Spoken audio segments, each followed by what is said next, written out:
Hello, everybody. Welcome to another episode of the Thriving Adoptees podcast. Today, I'm delighted to be joined by Cindy Boecking. Looking forward to our conversation today, Cindy. It's going to be a blast. Cindy and I had a fantastic conversation a while ago, so I know this one's going to be great too. Yes, thank you so much for having me. Very welcome. So Cindy has three kids. So you have a girl, your eldest is biological child, and then two boys are both in there. 15 and 12, is it? If I remember, is that right? Yes, Yeah, okay, correct. cool. Through adoption, and she also is an adoption professional in the sense that she runs a fantastic post-adoption program called Beyond, out of Circles of Care in Oklahoma City, Oklahoma. Correct. So, as always, listeners, I don't always mention this, but I urge you, if you like the sound of what the guest is saying, check them out. If you go to the podcast platform and look at the show notes, you'll find a little bit more about Cindy in this instance and links to her, links to Circles of Care. So, without further ado, welcome again. And what does like to start with this question? What does thriving mean for you, Cindy? Well, I think in this space, and I think you do a really great job on this podcast.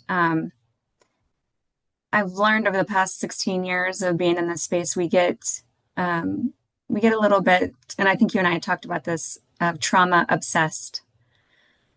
And and I think that as parents and people that serve this population, we really want to do our best to acknowledge the hurt, to acknowledge the loss. But I think sometimes the pendulum may swing a little too far in one direction. And so I love your mission. I love this podcast because it gives all of us an excuse to have the pendulum swing the other way a little bit and find joy and find peace and find gratitude um, while also holding that loss. I think it can be both. I think thriving can be, which adoption is a lot of both.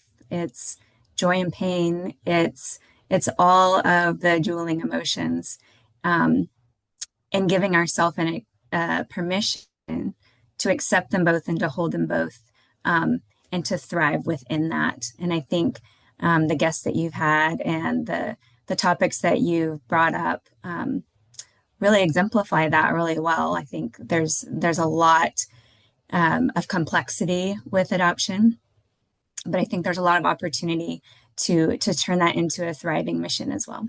Yeah, fantastic, lovely. Complexity. Yeah, I don't think as human beings we do very well with complexity, um, and I'm wondering why that is, and why what comes to mind? Why do you think we struggle with complexity? Yeah, I think that's a good point. I think a lot of us want the world to be black and white, and I think maybe that's a personal personality thing for some people. Um, but it's not always black and white. It's not always one thing. It's not always just loss. It's not always just gratitude. Sometimes it's both. And so I think, the many more years that I've been in this space, um, we just have seasons. We have seasons of life where things are hard, and we have seasons of life where things are wonderful. And we have to have both. And so embracing the both is where I found a lot of freedom in this space. Yeah,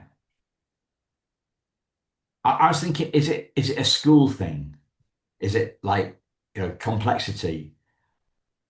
Do we not like it because we lose track? Like we're listening to a teacher and they're going above our heads, and it's too complex, and we don't like it because we want to understand it. That's a good point. I think sometimes it may be that we want to be right and we want to hang our hat on one side or another. And we want to argue a point. Um, and sometimes they're both are right. Yeah. Do you remember? Do you remember instances when this has become clear to you? Like, did you, or let me ask you a question. Did you think it was going to be complex going into it, or to what extent? Oh, no, I did not. You know, my husband and I never thought about adoption until infertility had presented that option to us, and so grateful for that. So grateful for that. And so we had never thought about a lot of things until we brought home our first son, and and I think just the weight of all of it kind of came crashing down, and we really had to take seriously the again the complexities, but the opportunities that we had to do this well. And I'm the kind of person that will research something to death. I want to know, I want to know how to do this well, and that was really my driving force for many, many years. Is you know, internet groups and reading books and talking to people and podcasts and videos, everything I could get my hands on. I wanted to be the best parent that I possibly could. And in pursuing that, I had to understand what my child needed, and how they felt about their story, whether that was hurtful to me or not. And I think that's been my mission for the past 16 years is how do we listen well to adult adoptees who are telling us best practices, right? I think those are the only experts in this space, that have the lived experience that that we need to really like take into account is how do they feel? What were their experiences? And so that's really what I've spent a lot of years seeking out. I don't want my kids to grow up and for me to say, I wish I would have done this differently. I really wanted to get it right. And so when I think about complexities, I'll tell you a short story about one of my sons. We have a very open adoption with his birth family, and they are wonderful. They're just the most wonderful people. And so when he was younger, we would have visits with his birth mom. And he was about 4 or 5. And I remember driving home from a visit, and he's just a very bubbly, cheerful, wonderful kid all the time. And on this particular day, we had just left a visit with his birth mom. Everything had gone really well, but he was really, really quiet in the car. He was just staring out the window. And I looked back and said, "Hey, buddy, are you okay? Something wrong?" And he was quiet for a little bit. And then he just quietly said, "I hate you." And it just landed like a knife in my heart. And I just paused for a second and thought, I know he hates this part of his story. I know he doesn't hate me. I know he doesn't hate his birth mom, but I know he hates this feeling of maybe I belonged there and here I am. I have this family, I have this family, and that in between. And I could see just kind of the struggle that he was experiencing at this really young age. Um, and so you know, the joy of seeing his birth family was hit kind of hard by the fact that he was leaving his birth family and coming home with us. Not that he didn't love us, not that he didn't have joy in our family as well, but just that complexity and that joy and pain at a very young age. That story sticks out to me really well. Um, and I think that's something that, and I don't want to put words in adoptee's mouth, but I think that complexity is just something that you live with, right? I don't know. What is your experience? What is my experience? Well, it was different sort of adoption, closed adoption then. One of the I don't remember me saying that to my mum or dad. Um, One of the only things I can hold on to is my sister once asked me, I'd be older than your son was then at 4 or 5. I'd be maybe 12. And she said, "Do you ever think about finding your real mum and dad?" And I said, "No, mum and dad are our real mum and dad." Now, so that's kind of one of the only things that I can hold on to, one of the only memories an adoption related Mm-hmm. story that I can hold on to. but my dad gave me a bit of a hard time as a teenager. Like I've got slightly rounded shoulders. I don't walk like a Marine, or like a SAS guy from. We have Marines as well, but the difference to your Marines, I don't walk like that. And he gave me a bit of a hard time about that and other stuff. But did I hate him in those moments? Maybe, but that for him giving me a bit of a hard time on occasion. I was told you another story than that before we hit recording. But I want to go back to the hurt. That hurt that landed for you when your son said said that. What what happened next? What did you do next? Yeah. So I think, as parents, we have to, whether they're 4 or whether they're 15, our our kids have needs that are expressed through their behaviors and through their words. And so we have to kind of understand what's happening in their little world at the time, that's led to whatever they're saying or whatever their behavior is saying. And so I'm always trying to think about what is the need here. And sometimes the need is just that I hurt and I need someone to see that hurt. And in those moments, I think what I really want is to provide validation for my kids, that it's okay to feel that way. That's okay. You don't have to feel gratitude. You don't have to feel anything.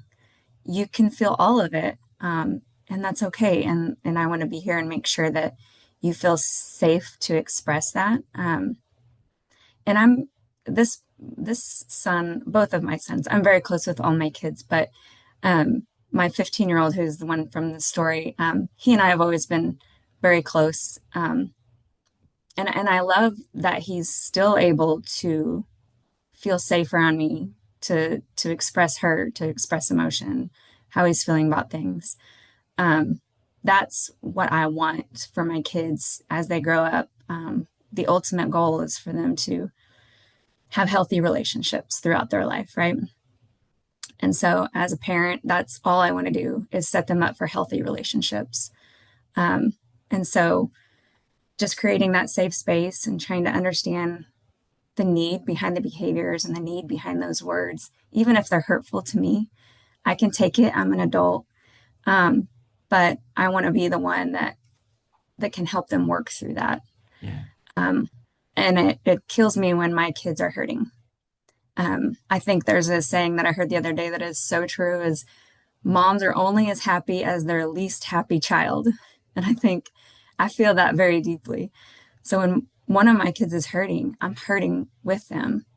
Um, and I love that part of my job as their mom. And I want them to be able to work those emotions out in a healthy and a safe space in the context of a relationship. And right now I'm their primary relationship. And someday when they grow up, it'll be other people. But that's what I want for my kids is for them to be able to express however they're feeling in a safe way, in a healthy way, and to feel validated and to feel like that they matter and that they've been seen. yeah. And there's a certain amount of detachment as well for well, I don't know. Is that what it is? Like he says that to you, and you go to a place of consideration Mm-hmm. rather than a response. You don't react. So I think that's something. that's the hardest part of parenting, right? Is not instinctively reacting because when someone throws hurtful words at you, your first instinct is to throw hurtful words back at them, right? And so, one of the biggest challenges as a parent for me has been to practice the pause, right? And just to give myself a couple seconds to regulate myself and to think about how I'm going to respond to this. And I don't always do it correctly. I don't think anyone does it 100%. But when I can practice my own pause and get myself regulated before addressing hurtful words or behaviors, I think the outcome is much, much better, because what I don't want to do is escalate a situation where it doesn't need to go. Yeah. I, for me, there's like you talked about the pendulum and the complexity at the top of the conversation, and it appears to me that one of you talked about acknowledging the trauma, and a lot of it, rather than trying to negate it, invalidate it, and so that is there an acceptance there? Is that what does the acceptance of reality? What's behind the pause? What's the power behind the pause? What's the knowledge behind that? The is it if I try and if I try and deny this, if I try and diminish this, if I try and talk him out of this, that's going Mhm. to invalidate him. What I'm not sure what quite kind of what the question is, but Sure. Yeah, no, I think I know what you're getting at. I think that my experience as an adoptive parent is different than my children's experience as an adoptee, and I want to recognize that. But um, but what I don't want to do is invalidate any of the feelings that they have about their story. I don't want to push a narrative on them, whether that be, I certainly don't want to push a narrative that they're broken beyond repair or that there's something inherently wrong with them.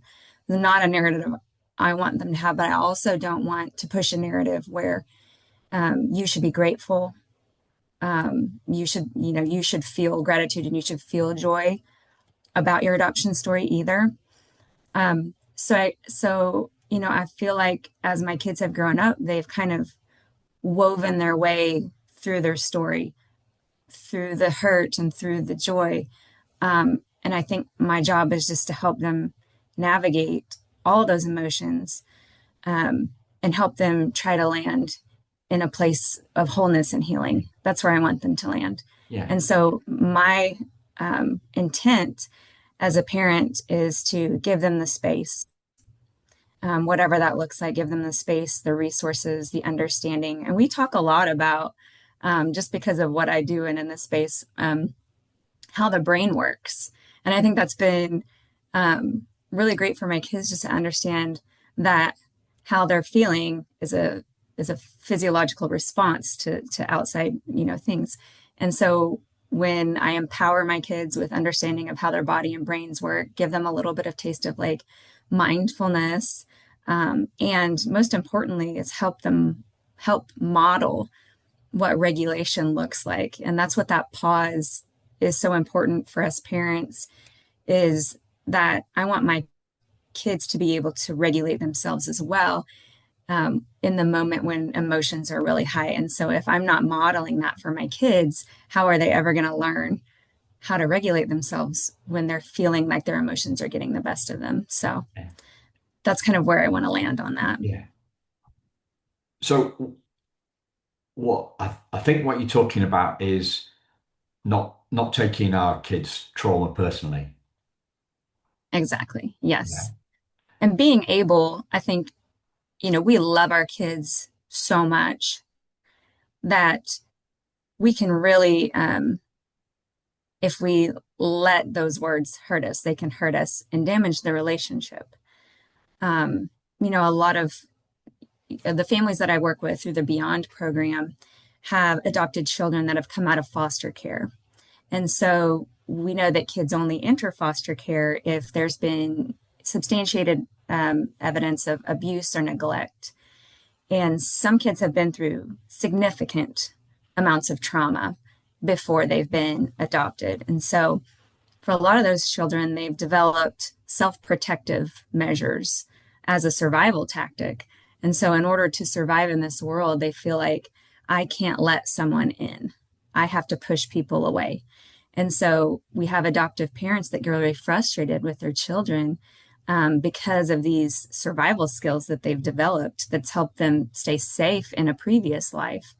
And so, so that's part of what I do is help educate parents that this is a marathon and not a sprint. It's going to take a lot of time, but we also can't always take those things personally and allow it to damage the relationship. We need to be able to see what that child needs and try to meet that need instead of taking those behaviors personally and letting it Yeah. hurt us. So you've done a lot. Clearly, you've done a lot of research and understanding about the about trauma responses and how the brain works, etc. Uh, and the other thing, the other word that's coming to me is emotional intelligence.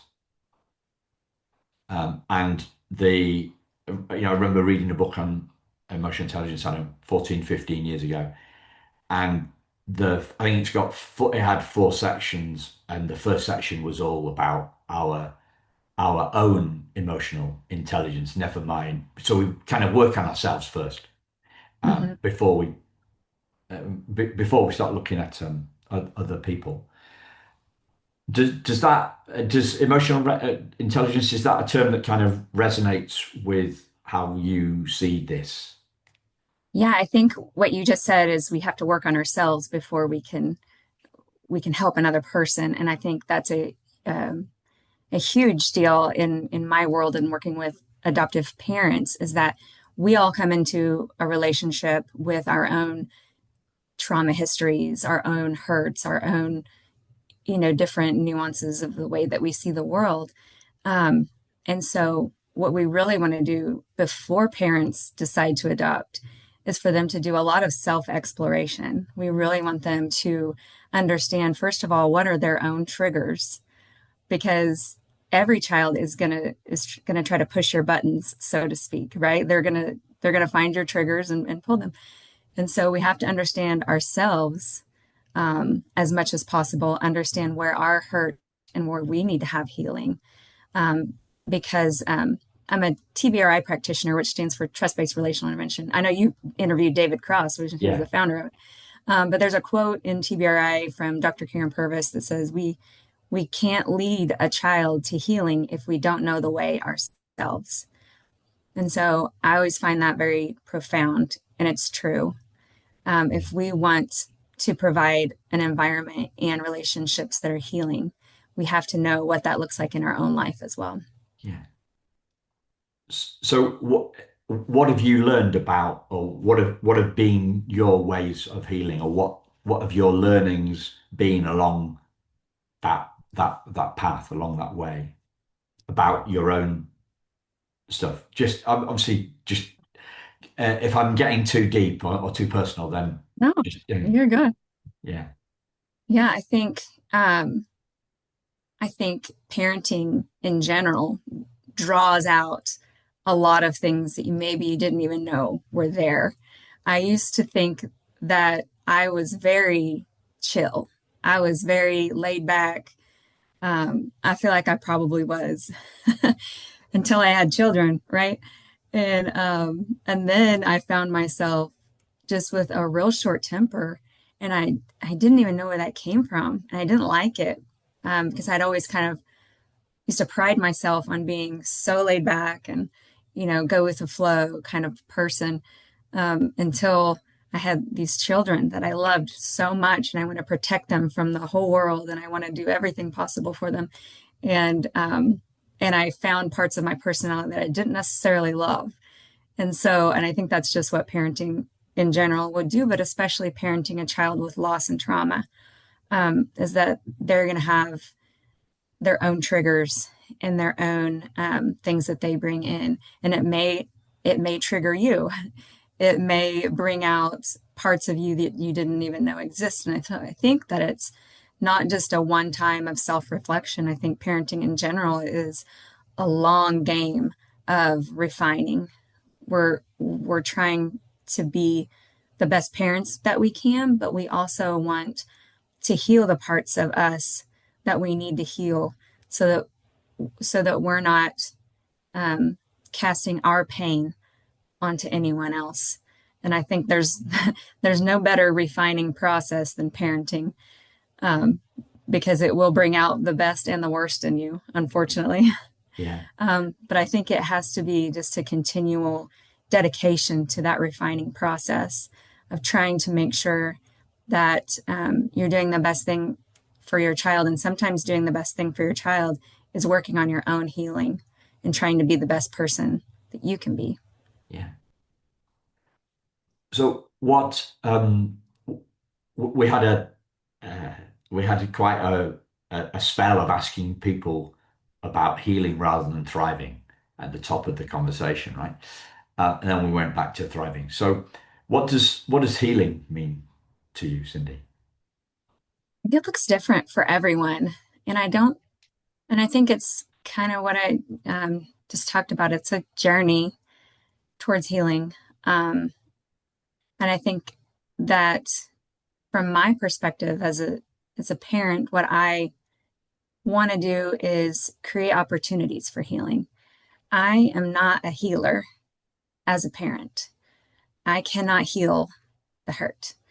Um, what I can do is create an environment that is fostering healing, whatever that looks like. It's going to look very different. My two boys are very, very different, and their needs are very different. And so, what it's looked like for my children is understanding my children's needs, understanding that it's not always going to look fair because what one child needs is not what another child needs. But in order for them to thrive, I need to be committed to making sure they have a healing environment.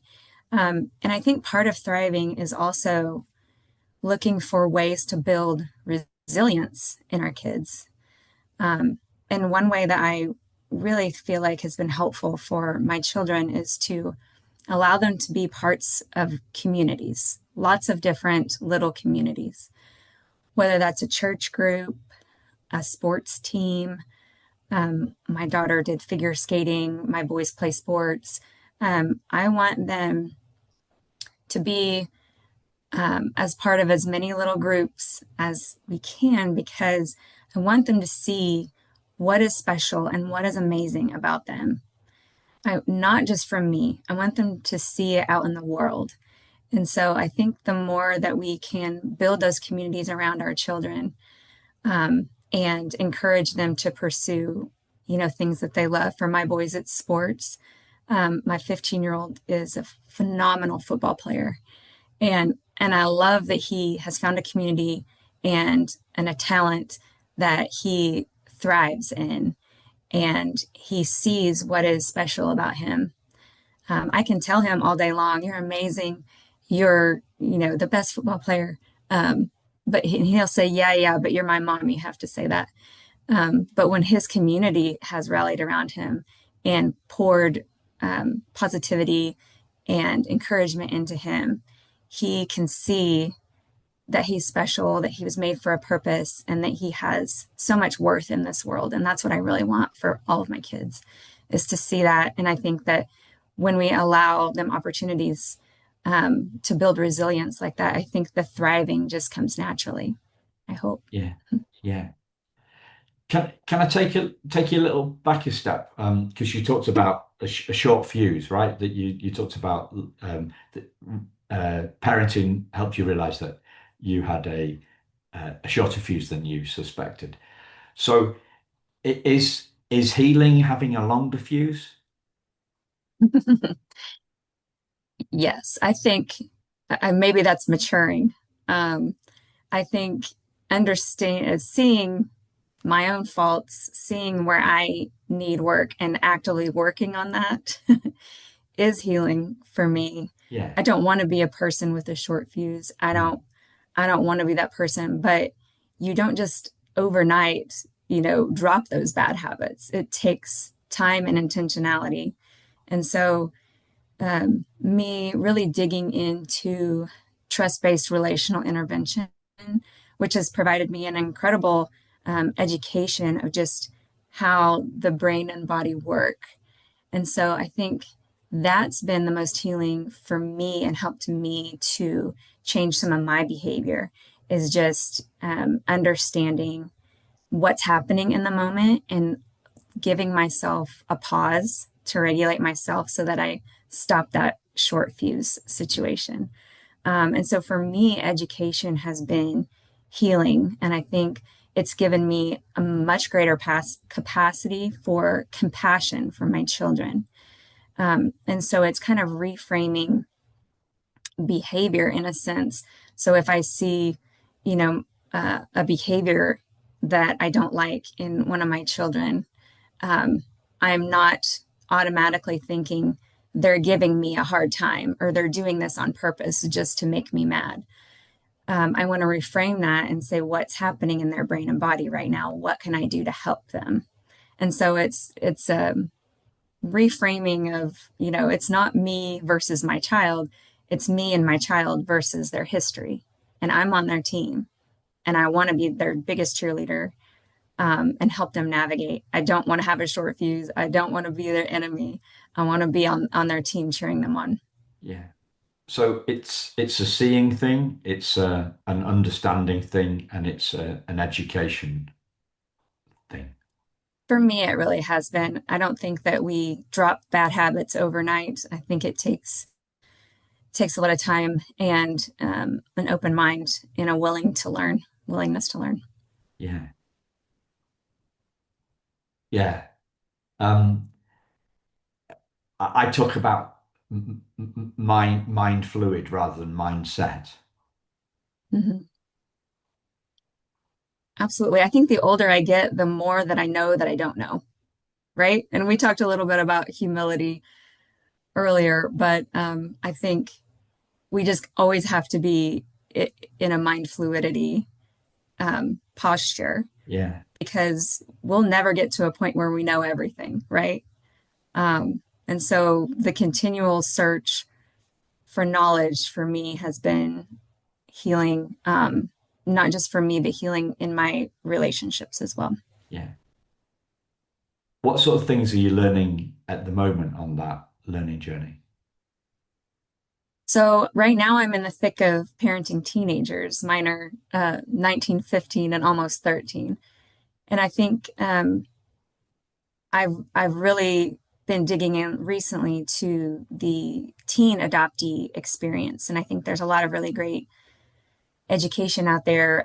The Case Institute has put out a book called Beneath the Mask that's really eye-opening, and I see a lot of common themes woven throughout the teen adoptee experience, and I really there's not a ton of resources out there for teenage adoptees, and I feel like that may be one of the most crucial times in an adoptee's life is when they're developing their identity.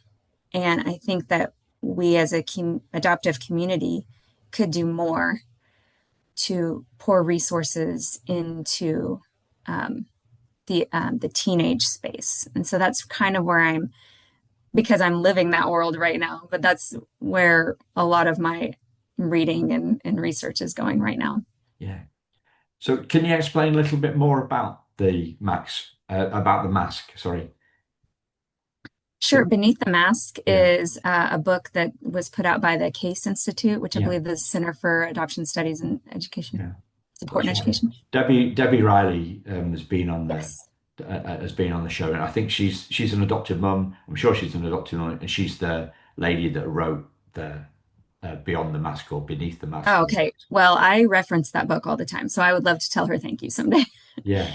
Um, but it's an incredible eye-opening thing for me now in the program that I run and the ministry that I've run for many years has been very focused on support groups for families, specifically for parents, foster and adoptive parents. It can be a very confusing and lonely journey for a lot of parents, and so I've been very committed to providing spaces for support groups and things like that. But it wasn't until this year that I had my first, we called it TAG, Teen Adoptee Group, where we started with a group of teenage boys that were all between 13 and 17, all adopted. It just so happened that they all had very similar stories, and it was a really beautiful group.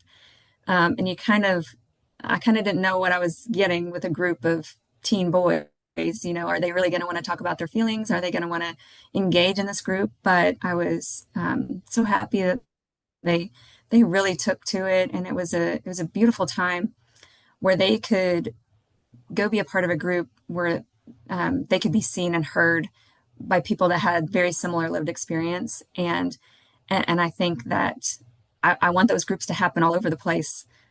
There's another woman that has an organization called Core of Adoption, and she's also doing teen groups. I believe she's also an adoptee. She's incredible. So I've just kind of been seeking out other people, authors, social media people that are putting education into this space. I talk to a lot of families, and typically in my program, I don't usually talk to families unless they're having a crisis, right?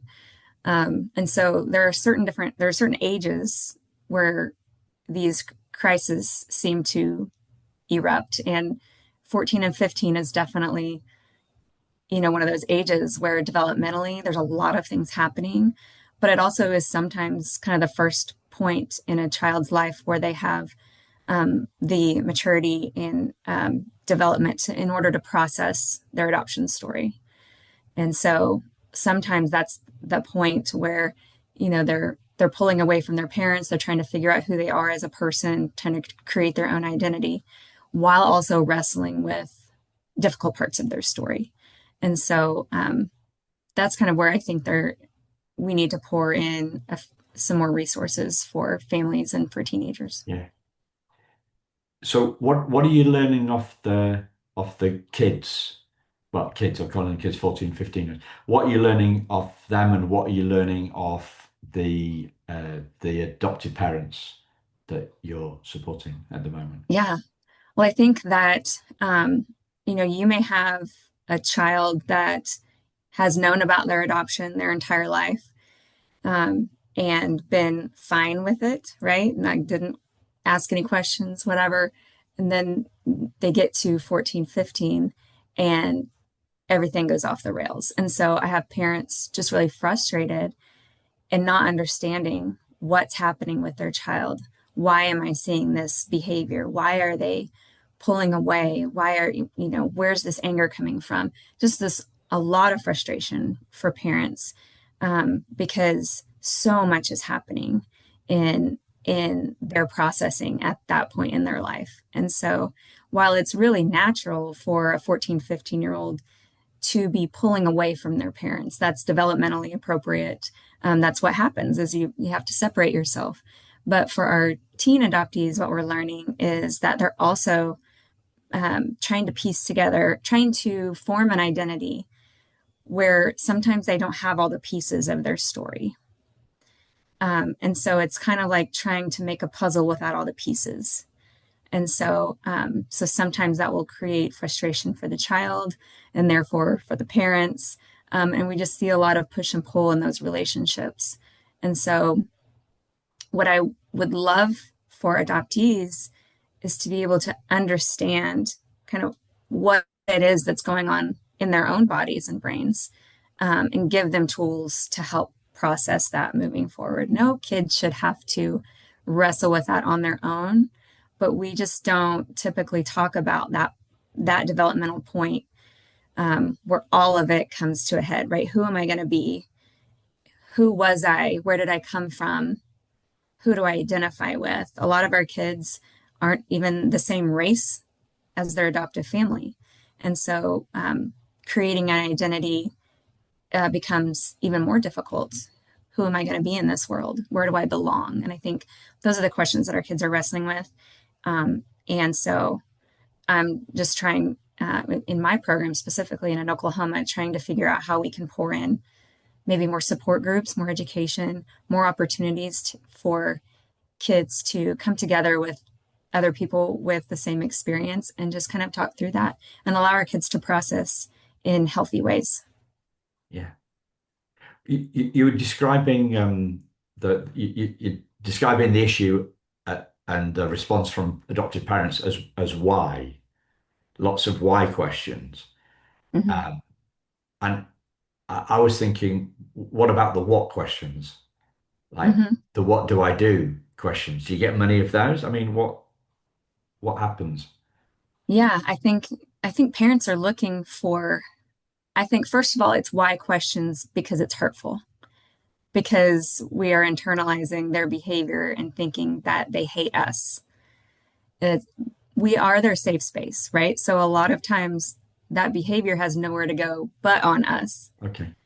And so I think that's why we don't understand, like, why do they all of a sudden hate me? Or why do they act like this? Why do they treat me like this? Why do they say those things?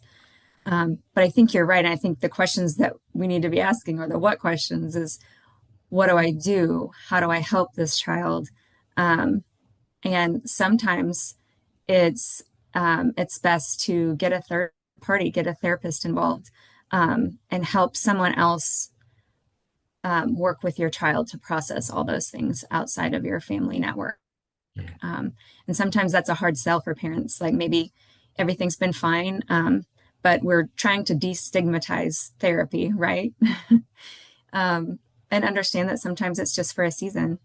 And so sometimes our kids need just a little bit of help processing what's happening in their brains. And so as parents, we need to just be open to whatever resources our kids need at the time, and to be asking those what questions. Is It's not what's wrong with them; it's what happened to you, Yeah, right? That's the question that we want to ask. yeah, that's the Bruce Perry book, isn't it? Um, there's another rabbit hole that I've heard about from adoptive parents, and as because I'm not one, I have no idea how to answer it. Perhaps you can shed some light on it. There's there's this in this teen phase is a challenge for all kids, right? Adopted or not adopted. And one of the rabbit holes that some adopted parents go down, as I've heard, right, is this an adoption thing or is this a teenage thing? And it strikes me that that doesn't strike to me as a particularly empowering question. And we'll never know. You know, Right. It's what both. I get that question a lot, not just from about teenagers, but from a very young age. I think, and maybe that is because sometimes the pendulum has gone so far that we're very trauma obsessed and we're thinking, is this because of trauma? Is this not? But I think from an adoptive parent perspective, we have to treat it as if it's both. We'll never know, I don't think. And so our kids don't know. Um, but I I think, don't know. I was speaking to a coach of mine, a mentor of mine on this subject a couple of years ago, and she said, "You'll never know." And so what I got from that, the implication that I got from that is ask a different question, move on, like stop ruminating on that. Stop going around find a different circle to go around in. Don't go around in that question. Um, right. but that's me, adult to adult, really. And Hmm. she's given me the truth, uh, and and I can take it. So, but I don't know That's good. it's kind of um,